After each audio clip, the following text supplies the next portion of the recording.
Cuando llegamos a Cristo, la mayoría de nosotros llegamos con vidas rotas. Y cuando venimos a Cristo, el Señor nos sana, nos restaura. Muchas veces la sanidad es un proceso que requiere obediencia, que requiere confiar en Dios cuando no lo ves.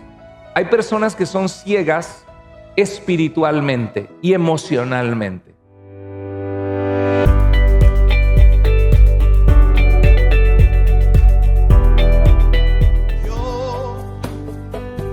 Ha sido bueno. ¿Cuántos lo pueden decir conmigo?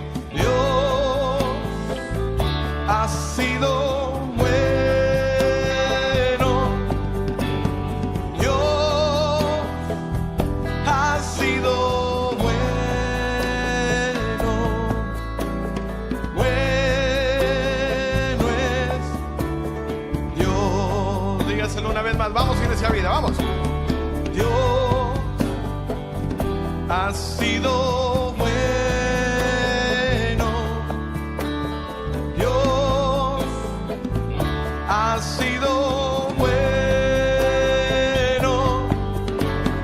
Dios ha sido bueno. Bueno es Dios.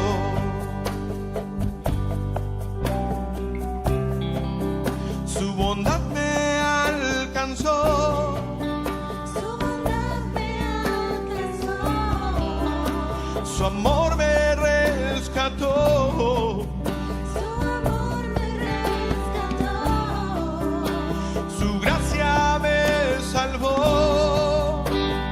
Bueno es Dios.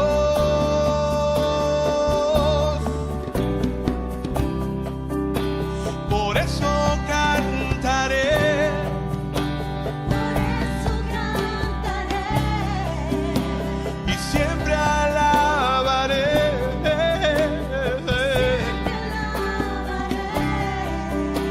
Y nunca olvidaré qué bueno es Dios. Sí, Dios ha sido bueno. Dios ha sido bueno. Dios ha sido bueno. Porque bueno es Dios. Dígaselo de nuevo. Vamos, Iglesia Vida. Fuerte. Dios ha sido bueno. Dios ha sido bueno. Dios ha sido bueno.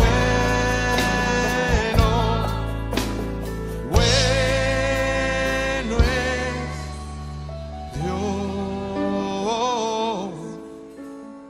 Bueno es Dios.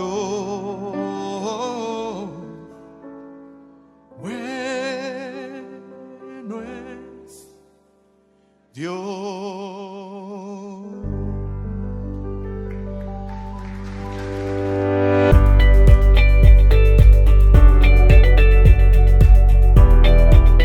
Pues vamos a preparar nuestro corazón para lo que Dios tiene para nosotros hoy. Además de que hoy celebramos que acabó un ciclo más de estudios bíblicos de integración de Iglesia Vida. El jueves 5 de septiembre comienzan nuevamente los estudios de integración, así que si te quieres integrar a Iglesia Vida y aprender cómo caminar la vida cristiana, qué es la vida cristiana, te invitamos a que te conectes los jueves por Zoom a las 7 de la noche. Lo hacemos por Zoom porque se conectan pastores y líderes de otros países también. Así que vamos a preparar nuestro corazón. La semana pasada compartíamos acerca de que Dios quiere sanar tu vida y de que cuando llegamos a Cristo, la mayoría de nosotros llegamos con vidas rotas, con vidas necesitadas de Dios, porque el ser humano, al no tener a Dios, nos desviamos. Dice la Biblia, hay caminos que al hombre le parecen derechos, pero su fin es un camino de muerte. Y dice la Biblia que la paga del pecado es muerte, mas la dádiva de Dios es vida eterna en Cristo Jesús, Señor nuestro. Y dice la Escritura que el que está en Cristo es una nueva creación. Las cosas viejas pasaron, he aquí todas son hechas nuevas. Y cuando venimos a Cristo, el Señor nos sana, nos restaura. A veces decimos, no, pues es que yo primero quiero enderezar mi vida y ya que Dios me ayude, pues que me acepte para que me sane. Pero tienes que llegar a Dios como estás. Claro, con un deseo genuino de hacer cambios en tu vida, pero no es que cambias para poder acercarte a Dios. Vienes a Dios como está y como estás en tu condición rota y el Señor te sana, el Señor te ayuda. Lo que Dios quiere es que tomes pasos de fe y le digas, Dios, te necesito. Estoy cansado de vivir una vida a mi manera. Ya sé todos los problemas que me he metido al sacarte de mi vida. Aquí estoy, Señor. Soy imperfecto, imperfecta, no sé por dónde comenzar, pero tú sí sabes, Señor, y aquí estoy. Y hay que estar dispuesto a obedecer, así como el ciego, en Juan capítulo 9, un hombre que había nacido ciego toda la vida, y Jesús se acerca y hace lodo allí en ese lugar donde él estaba, lo pone en sus ojos y le dice, vete a lavar al estanque de Siloé. Y cuando él va a lavarse, pues requería fe, porque pues qué tal si esto no funciona, ¿no? Y fue una odisea caminar hacia allá, ver que alguien lo lleve, y reflexionamos de por qué Jesús no le dijo, ya eres sano.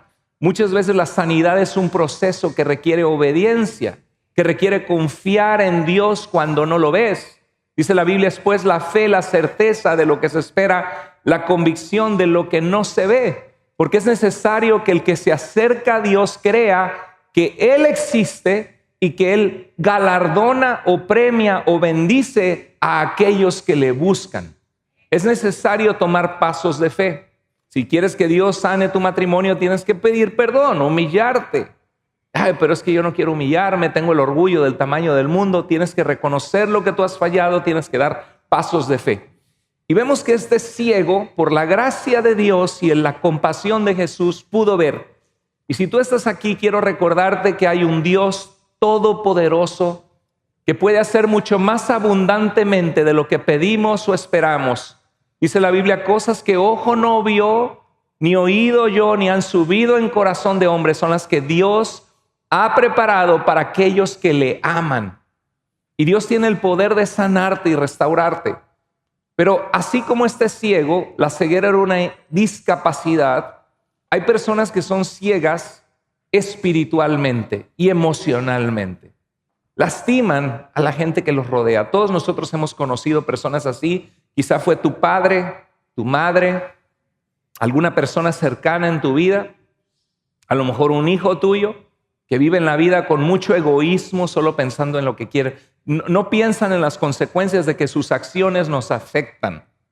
Y están ciegos o llenos en su orgullo, atados a sus pecados. Y hay ciegos, tristemente, que aunque Cristo quiere devolverles la vista y decir, ven a mí, si el Hijo los libertare, serán verdaderamente libres. Yo puedo regresarte la vista para que entiendas. Cuando no ves, no sabes dónde estás parado. No sabes, ni siquiera ves lo que no ves. No sabes lo que hay que te estás perdiendo de ver. Y el ciego así está en esa condición espiritual. Y necesitamos cada uno de nosotros al Señor en nuestras vidas. ¿A poco no es cierto que cuando muchos de nosotros, el Señor se encontró con nosotros y nos empezó a buscar, nos empezamos a dar cuenta de graves fallas en nuestra vida? La forma que le hablábamos a nuestra familia, actitudes que teníamos que son destructivas, y el Señor empieza a mostrarnos las áreas que tenemos que cambiar.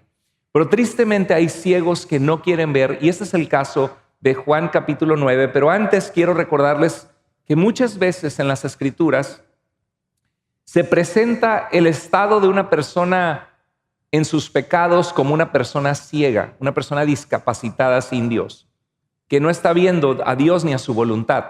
Y el profeta Ezequiel, por ejemplo, cuando Dios lo llama a corregir a un pueblo que no quiere corrección, le dice, ¿vives en medio de un pueblo que rebelde? ¿Se aplica a nuestros tiempos eso o no? ¿Está la gente en rebeldía contra Dios?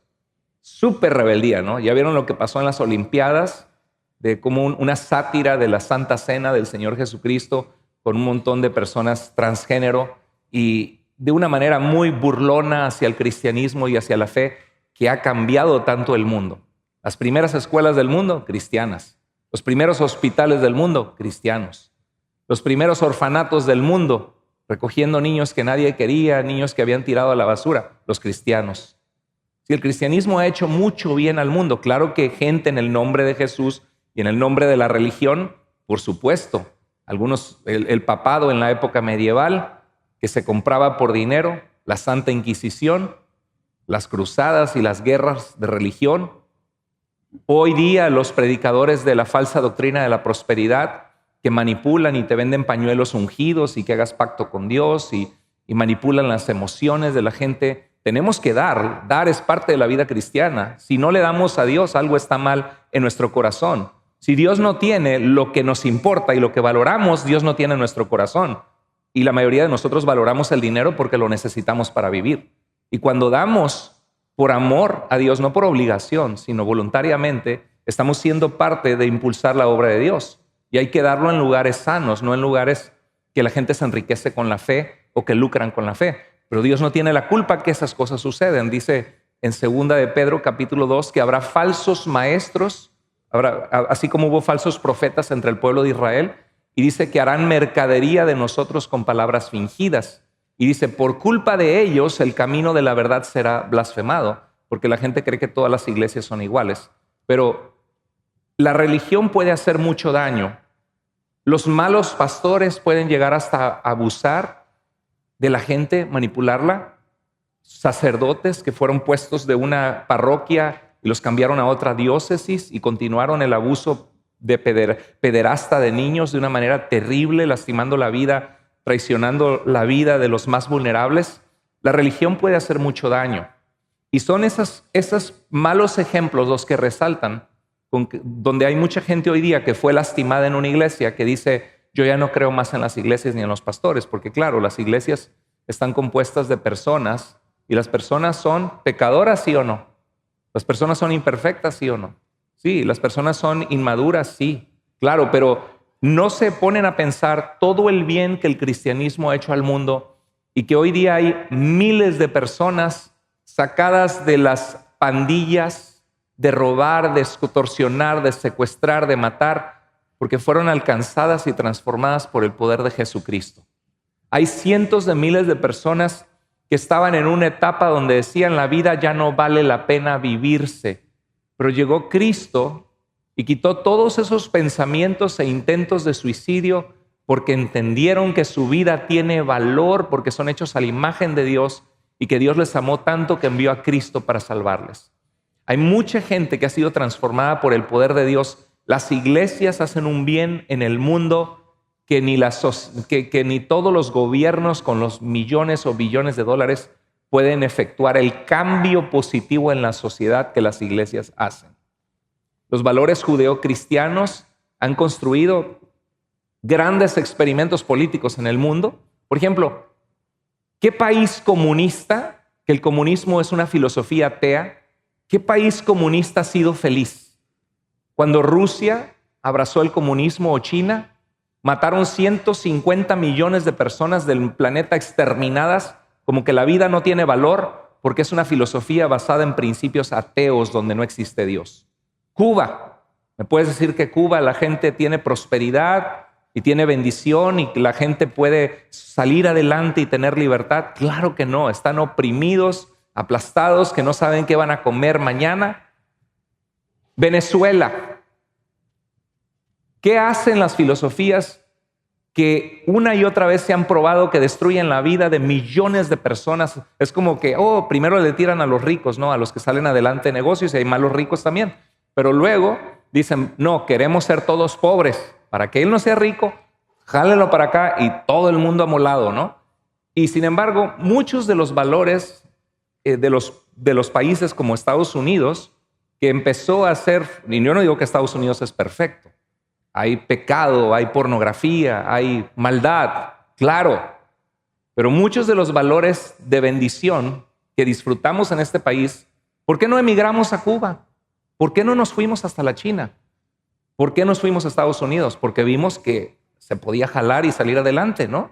Mucha gente por eso vino acá, para buscar libertad. Sales en nuestras ciudades, salimos a caminar la calle. No te cruces a la calle de allá porque te va a levantar la otra pandilla. No te cruces porque te secuestran. Y estás en necesidad y llamas a la policía, no le llames porque están coludidos con los narcotraficantes o con los carteles, ¿no? O con la guerrilla. Y sin embargo venimos a este país porque muchos de esos principios son valores judeo-cristianos. Hay un agnóstico ateo que no cree en Dios que escribió un libro, se llama Tom Holland, y escribió un libro que se llama Dominion, y habla de cómo los valores que este país exalta de libertad, de respeto, supuestamente, ¿no? De tolerancia, son valores que tienen su base en Jesucristo, en los valores judeo-cristianos. Hubo otro libro que me recomendó un pastor que se llama The Anxious Generation, la generación que tiene ansiedad. Y habla que los niños de esta generación están teniendo problemas de ansiedad, con necesidad de ir a consejeros con pornografía, niños chiquitos ya accesando pornografía y haciéndose adictos. ¿Por qué? Porque tenemos lo que ven en común. Nuestros niños tienen esto. Y este es un problema para todos nosotros, no solo para ti, para mí, para todos con nuestros hijos, que tenemos que monitorear. Y este psicólogo que escribe este libro, The Anxious Generation, dice que la solución que el mundo necesita es algún tipo de valor espiritual. Está hablando un ateo y está un agnóstico y está diciendo que lo que los niños y el mundo necesita para sanar son valores de Dios. Claro, porque Dios nos creó. Pero sin embargo dice Ezequiel que vivimos en medio de un pueblo rebelde que tienen ojos para ver, pero ¿qué? No ven. Tienen oídos para oír, pero no oyen, no quieren escuchar, no quieren volverse a Dios. Son un pueblo rebelde, son un pueblo en rebeldía.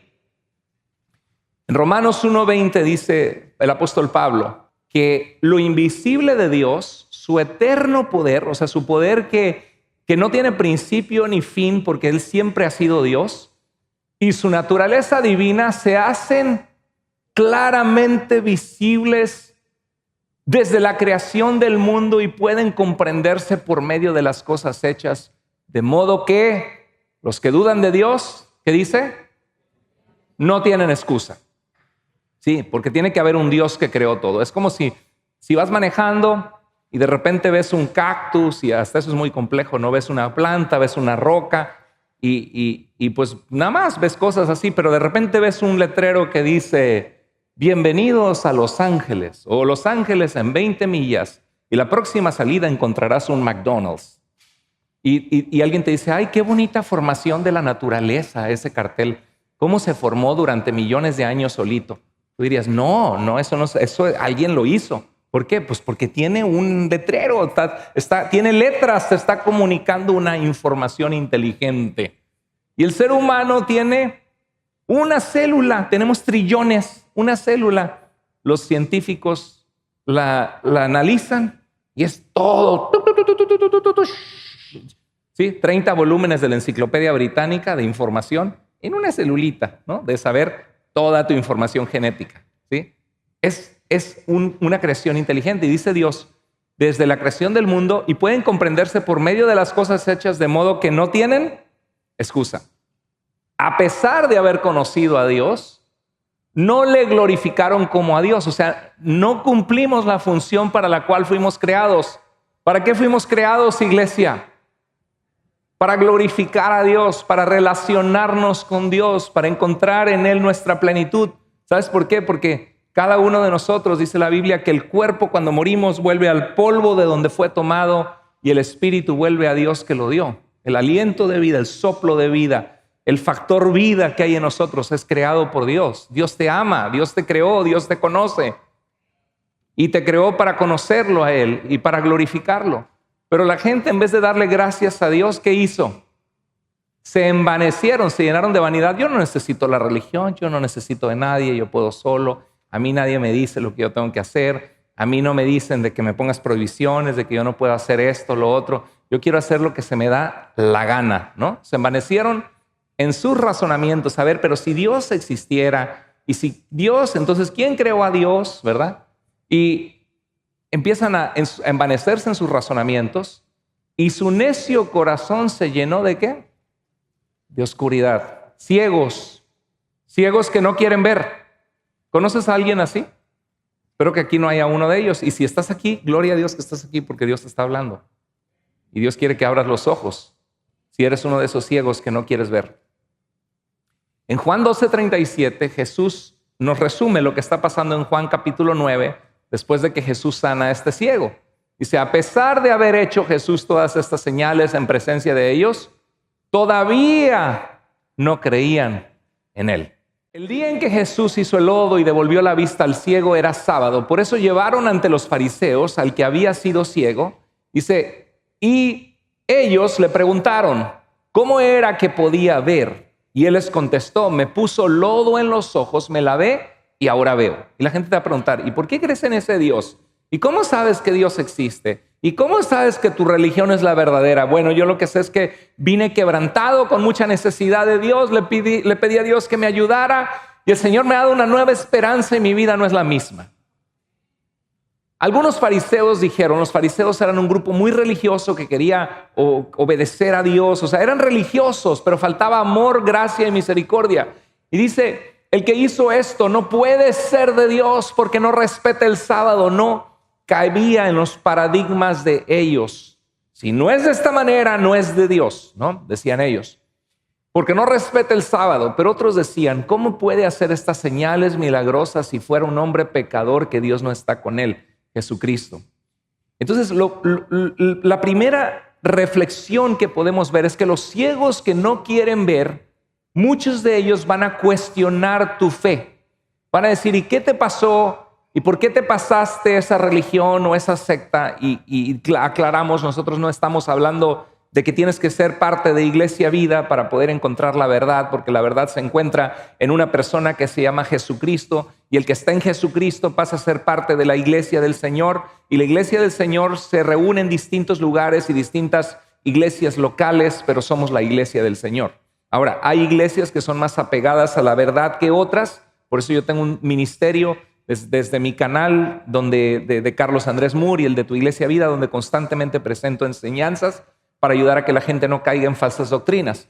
Pero lo cierto es que la iglesia somos la gente salva por Cristo, y cuando hemos sido salvos por Cristo va a haber personas que no van a entender por qué cambiaste, por qué ya no vas a tomar como ellos, que te ibas a emborrachar los fines de semana, por qué ya no vas al club nocturno como ellos, por qué ya no escuchas la misma música o vas a los conciertos que ibas, porque todo eso va cargado de un ambiente en el que se practicaba el pecado. Y cuando viene Cristo te saca del pecado y dices, yo ya no puedo seguir haciendo lo que hacía antes porque voy a seguir haciendo lo que siempre hacía. Si quiero cambiar, necesito dejar cosas, ¿verdad? Un hermano de la iglesia puso un post muy bonito que decía que si queremos llenarnos de Cristo, primero tenemos que vaciarnos del mundo. Y hay momentos que tenemos que tomar decisiones por Dios y la gente te va a cuestionar porque dice, ya era mi compañero de parranda y ya no va a pistear conmigo, dicen en México, ¿no? Ya no va a tomar. Ya no va a emborracharse. Los ciegos que no quieren ver, otra cosa que vemos es que tienen prejuicios difíciles de remover. Para los fariseos era como Dios había dado el cuarto mandamiento de santificar el sábado. Por eso es importante también, porque es parte del corazón de Dios, apartar un día para el Señor. El propósito del sábado en el Antiguo Testamento era un día en el que cesamos de trabajar, confiamos que Dios nos va a sostener, que Él es nuestro proveedor. Nuestro cuerpo se recarga en ese día y es un día que nos concientizamos de Dios en nuestras vidas. Y obviamente dice, pastor, ¿y por qué por qué nosotros no guardamos el sábado si es uno de los del cuarto mandamiento? Bueno, tú sabías que de los 10 mandamientos, 9 de los 10 se repiten en el Nuevo Testamento. Muchísimas gracias, hermano. 9 de los 10 mandamientos se repiten en el Nuevo Testamento. Pero ¿sabes cuál es el único que no se repite? Santificar el sábado, ¿sabías? Que no existe un solo mandamiento. Son casi 8,000 versículos en el Nuevo Testamento. Y de los 8,000 versículos no existe uno solo que te diga que tengas que guardar el sábado. Lo que sí es que dice Colosenses 2:16 que nadie te juzgue por no guardar las fiestas santas de Israel en Levítico capítulo 23, ni tampoco que nadie te juzgue por no guardar los días de luna nueva y los días de reposo. Y en Romanos 14 el apóstol Pablo decía que no importaba el día, sino que se hiciera para el Señor. Y por eso es que la iglesia primitiva, ya desde Hechos 27, vemos a la iglesia reunida el primer día de la semana. Miatón sabatón en griego. Sabatón no significa sábado, sino significa la semana de 7 días. Miatón, el primer día del sabatón, de la semana. El primer día de la semana estaban reunidos. Y también en 1 Corintios 16:2, Pablo dice que cada primer día de la semana se levanten ofrendas para que cuando él llegue no tenga que hacerse esto. Y lo hacían el primer día de la semana porque era el día que se reunía la iglesia. Y eso lo vemos ya para Apocalipsis 1:10, vemos que el día del Señor se le conocía como día del Señor al primer día de la semana, que es el día que el Señor resucitó. Entonces, sin embargo, los fariseos decían, es que no encaja con nuestra teología. Cuando viví en Fort Worth, Texas, fui a una sinagoga judía por una asignatura de mi seminario y visité varios templos religiosos de otras religiones. Cuando fui a la sinagoga judía me di cuenta que el rabino era argentino y mi madre es argentina. Así que quise compartirle un poco el testimonio de mi mamá y a ver si lo veía, iba a comer con él o algo así, compartirle. Y cuando me junté con el rabino, le dije, rabino, ¿puedo tener su teléfono? Y me dice, claro que sí. Y yo agarré una pluma para escribir. Me dice, no escribas en el sábado. Me dice, no escribas en el sábado, porque el sábado uno debe descansar, no debe trabajar. Pues el hecho de yo en una tarjetita apuntar su teléfono era trabajar. Entonces me dio mejor la tarjeta para que no trabajara y no escribiera. Esto es real. Entonces los fariseos decían, si fuera de Dios, en vez de decir, un ciego de nacimiento ve, está diciendo, lo hizo el sábado. ¿Te ha pasado que has tenido familiares religiosos o algunos muy católicos, como lo era mi padre o lo eran mis suegros antes, católicos romanos, que cuando alguien viene a Cristo, en vez de alegrarse que el Señor los transformó, los sacó del alcoholismo, los sacó de las adicciones, les dio esperanza, de repente dice, te hiciste protestante, ¿no? Y te vamos a desheredar. Algunos reaccionan peor por alguien que viene a Cristo y se fijan en ese detalle. Bueno, estos fariseos así estaban con Jesús. Los ciegos espirituales siempre buscarán algo que criticar. Entonces quiero animarte que si has sido criticado por empezar a venir a la iglesia o por buscar de Cristo, o en tu trabajo te dicen el aleluya o el aleluyita, o te dicen el pastor, porque sí, algunos, no, ya en el trabajo me dicen pastor, ¿no? O te insultan o te ofenden o tu familia. ¿A cuántos de ustedes lo han criticado a alguien por ser cristiano o por venir a la iglesia? Levante la mano. Bueno, casi todos, ¿no? Dijo Jesús, bienaventurados, pueblo de Dios, dice, cuando por mi causa los vituperen, los insulten y digan toda clase de mal contra ustedes mintiendo, porque así persiguieron a los profetas de Dios que fueron antes de ustedes.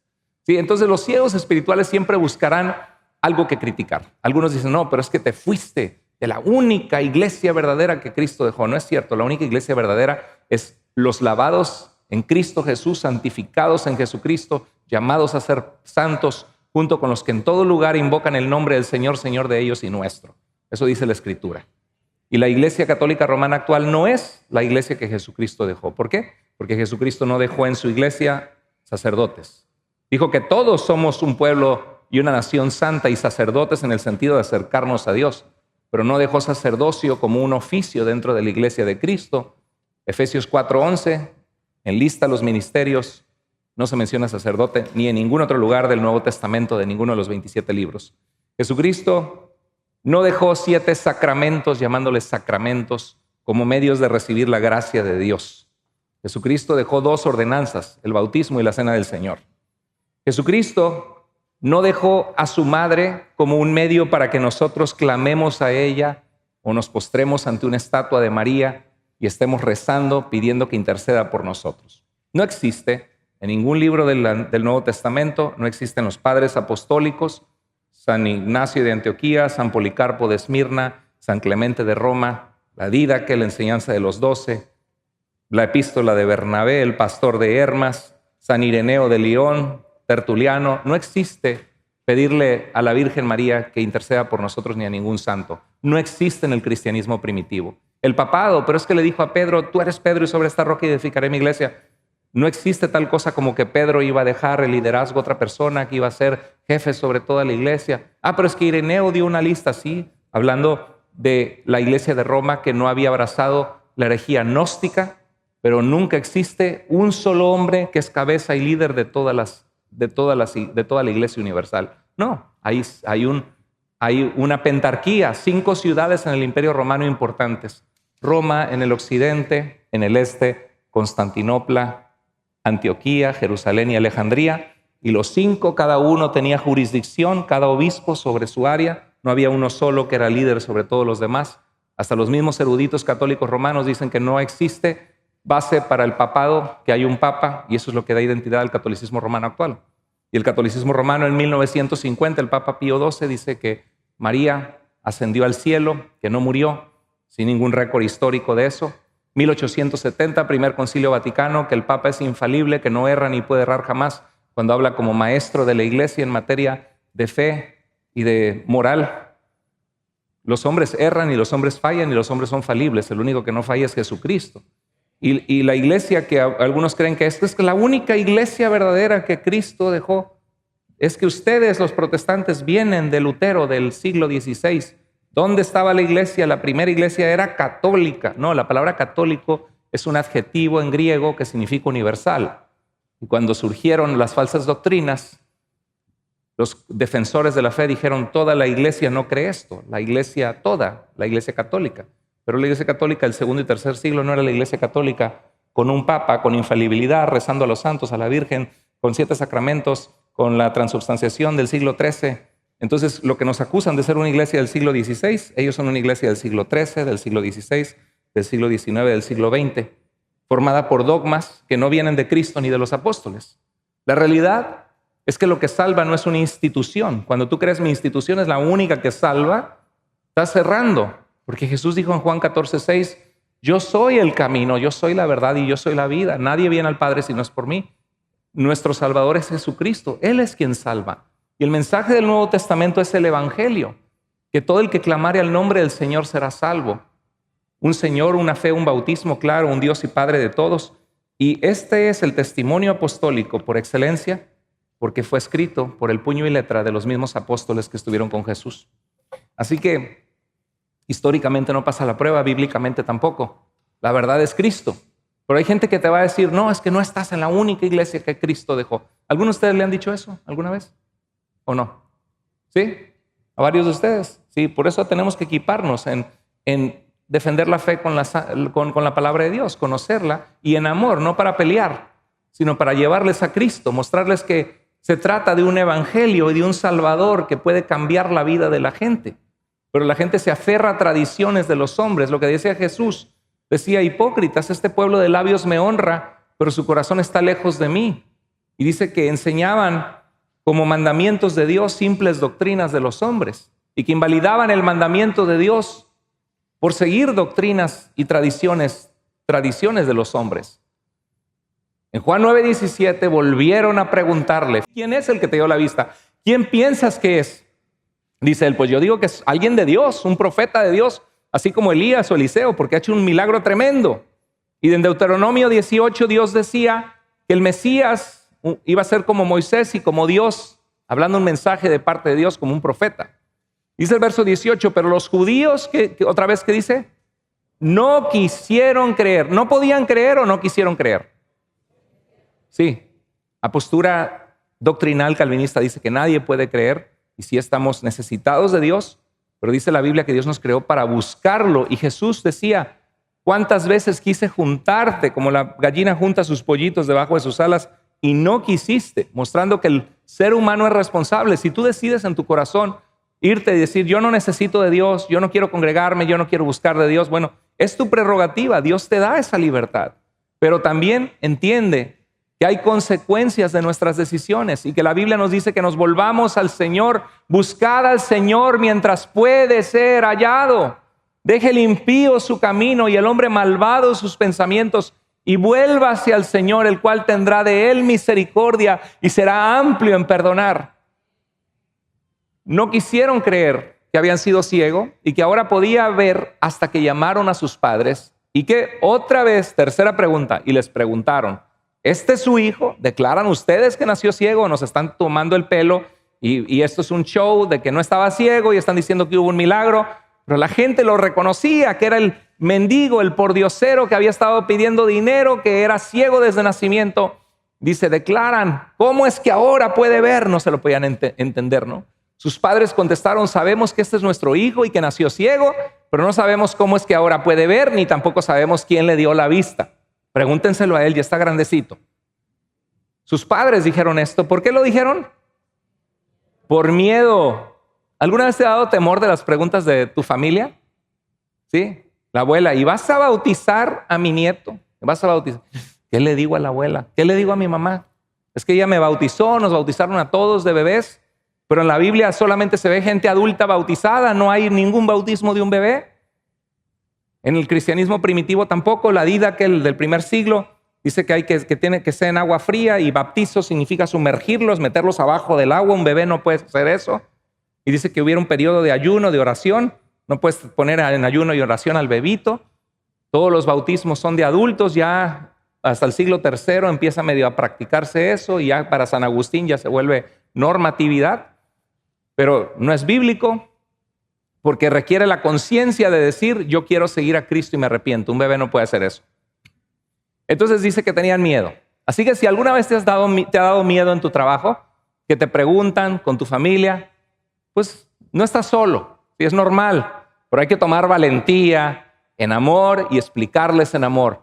Y a veces te van a hacer preguntas que no vas a saber cómo contestar, pero te vas a ir equipando, amén, para poder dar razón de la esperanza que hay en ti, iglesia, porque Dios nos pone como pastores a equipar a los santos para la obra del ministerio. Entonces dice, pues los judíos se habían puesto de acuerdo para expulsar de la sinagoga a cualquiera que reconociera que Jesús era el Mesías. Los judíos volvieron a llamar al que había sido ciego y le dijeron, ¿cuál es la cuarta ocasión que andan preguntando? Ahora, uno podría creer que estos religiosos andaban buscando a Dios, ¿no? Porque 4 veces preguntando, querían conocer a Cristo, por si quizá Él era el Mesías, para regocijarse de que la luz había llegado al mundo y que las profecías de los profetas se habían cumplido en el ungido de Dios. Andaban buscando de Dios. 4ª vez, dinos la verdad delante de Dios. Nosotros sabemos que este hombre es pecador. Él les contestó, si es pecador, no lo sé.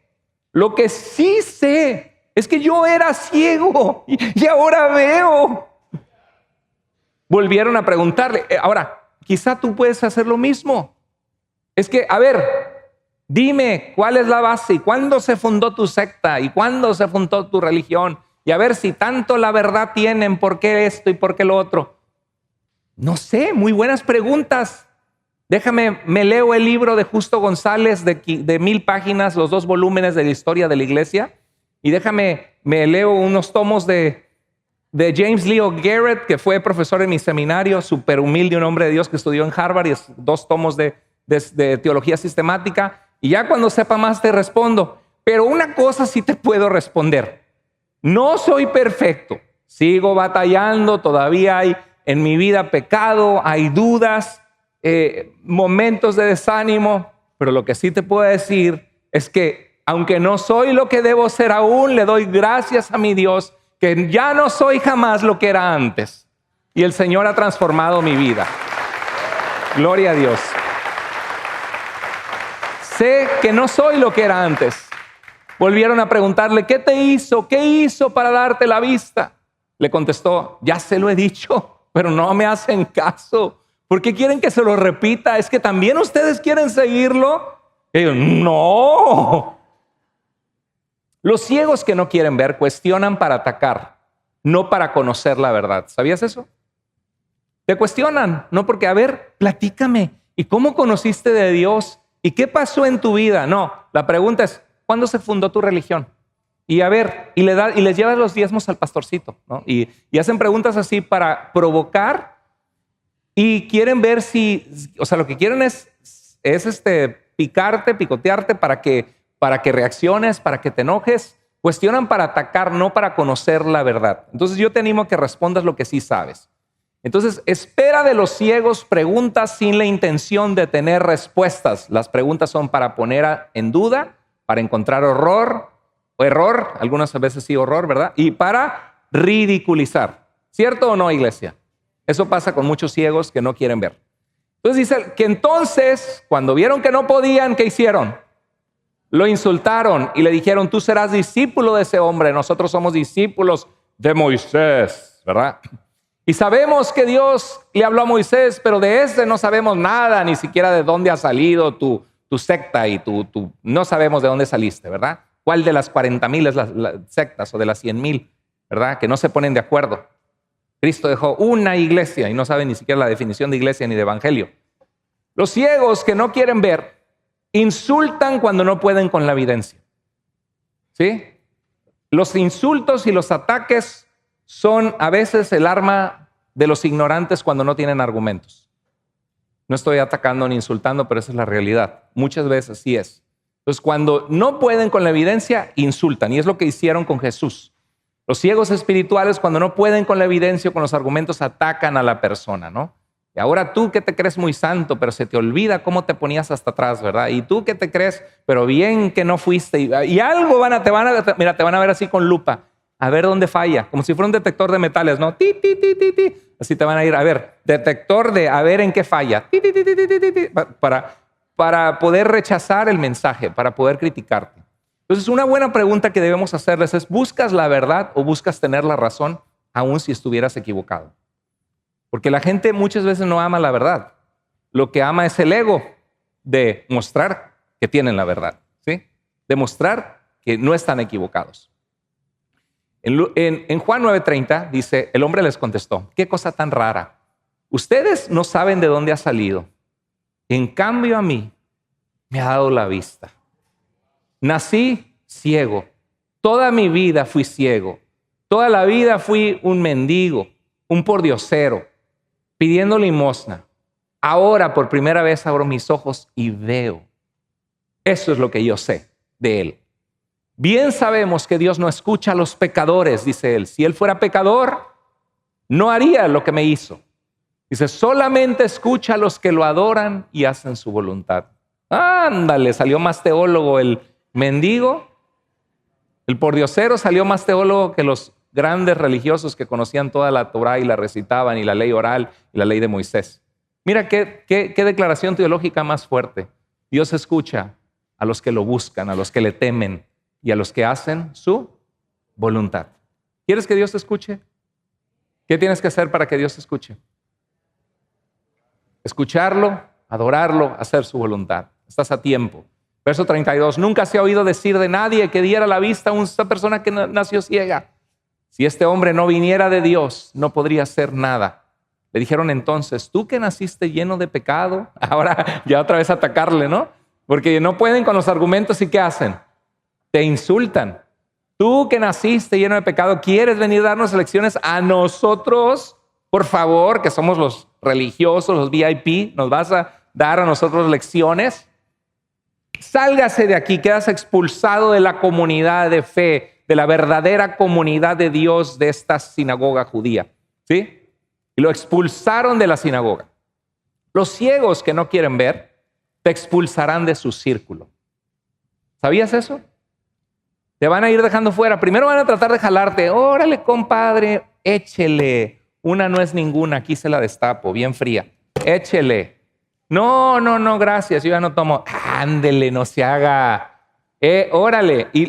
No disparaban ni en defensa propia, pero ahora que eres cristiano te disparan hasta, no sé, carísimo, ¿no? Las bebidas y todo. Ándele. Y ya cuando no le das por su lado, ¿qué pasa?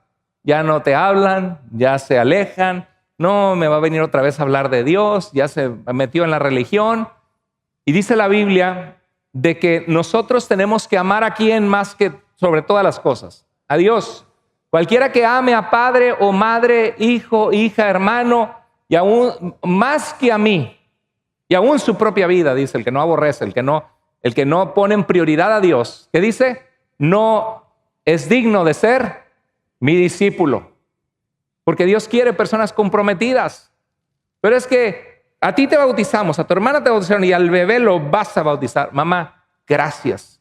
Agradezco la fe que nos dieron porque nos dieron buenos valores y buscaron enseñarnos de Jesús y de la Biblia. Y estoy muy agradecido. Mamá, te amo con todo mi corazón. Abuelita, te amo.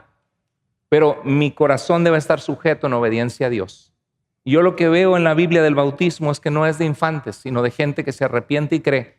Y yo quiero que algún día mi hijo, mi hija, este bebé, lo vamos a enseñar en la palabra de Dios, que algún día conozca a Cristo.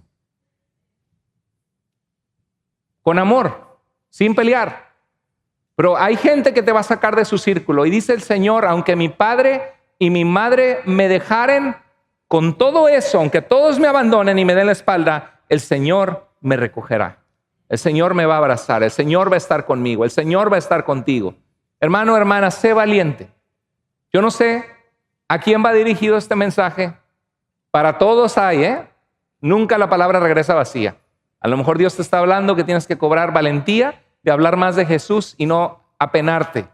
A lo mejor Dios te está diciendo que te equipes en apologética cristiana, que leas el caso de Cristo de Lee Strobel, el caso de la fe, a lo mejor Fe razonable de William Lane Craig, un filósofo cristiano, equiparte en dar razón de la esperanza que hay en ti.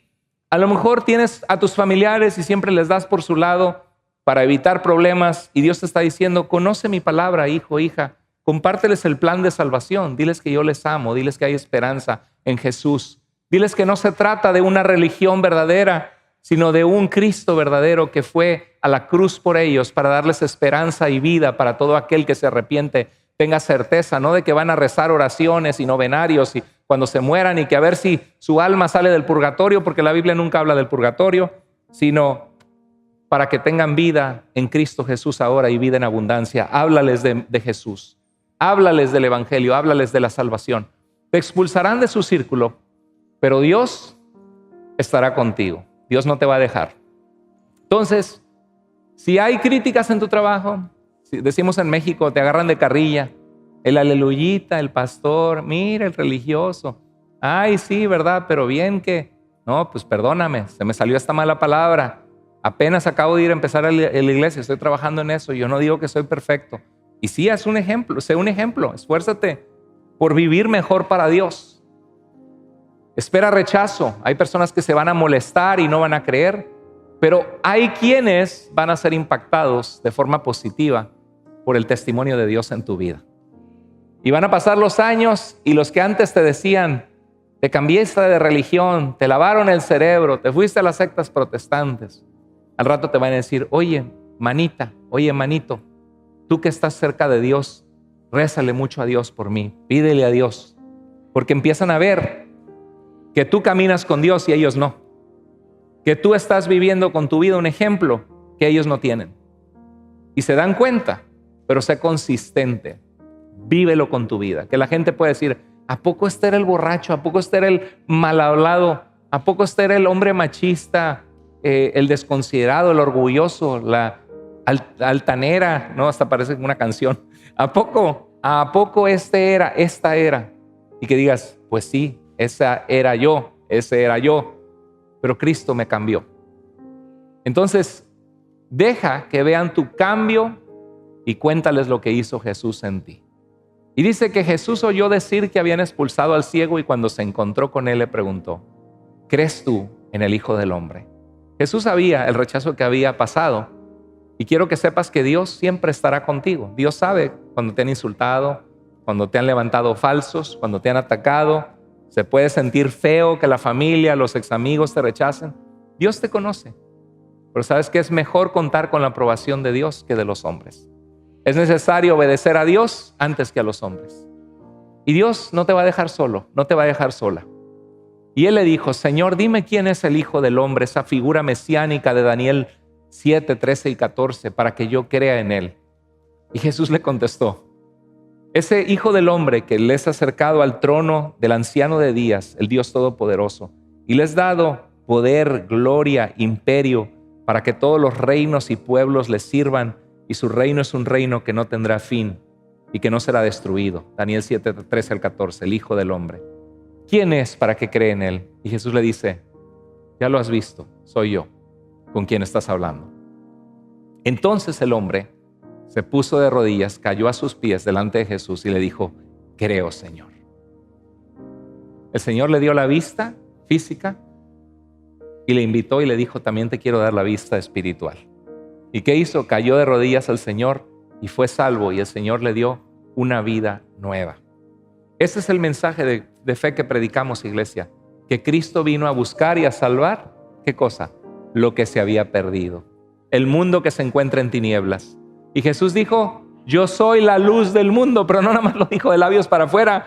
Le devolvió la vista a un ciego de nacimiento. Dijo, yo soy la luz del mundo. El que me sigue no andará en tinieblas, sino que tendrá la luz de la vida. ¿Cuántos de ustedes queremos tener esa luz de la vida en nosotros? Bueno, esa luz de la vida es Jesucristo. Así que sigamos arraigados en Jesús, arraigados en su palabra, conectados a la iglesia local, siendo parte de un grupo de vida, tomando los estudios de integración, creciendo en nuestra fe, para que Dios continúe ayudándonos en medio de nuestras debilidades, inmadureces, fallas y pecados. Pero Dios ha prometido que nunca nos soltará, que nunca nos dejará, y que aquel que comenzó en nosotros la buena obra, la perfeccionará hasta el día que Cristo vuelva.